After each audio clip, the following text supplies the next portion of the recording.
est-ce encore abordable de s'acheter une maison en Abitibi-Témiscamingue? L'Association des courtiers immobiliers nous apprend aujourd'hui que ce l'est beaucoup moins qu'il y a 10 ans.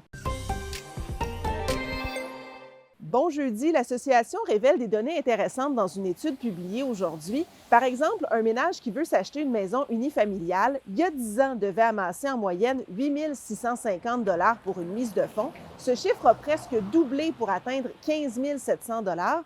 Autre donnée assez révélatrice, les ménages consacraient en moyenne 10 % de leurs revenus pour leur remboursement hypothécaire en 2015. Cette proportion atteint maintenant 18 %.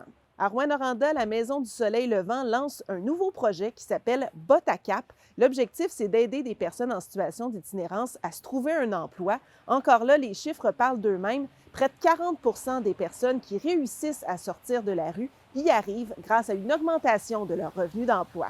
En terminant, la loi 2 sur la rémunération des médecins continue de provoquer de l'incertitude dans la région. Par exemple, à la clinique des Pins de Val-d'Or, on songe carrément à mettre la clé sous la porte. 6 omnipraticiens y travaillent. Ils doivent payer l'électricité, le loyer des employés. Ils pourraient fermer à partir du 1er avril 2026 s'il n'y a pas de changement. J'ai aussi pu discuter avec le docteur Simon Plourde qui a décidé de quitter sa pratique après 30 ans de métier. Au niveau de ma carrière, actuellement, j'aurais eu besoin d'une tape dans le dos pour m'encourager à continuer malgré tout, malgré les difficultés et la lourdeur. Puis là, ça a plus été une jambette. Si la loi 2 était annulée, ma décision est prise pareil. J'ai perdu confiance que ça ne va pas se détériorer.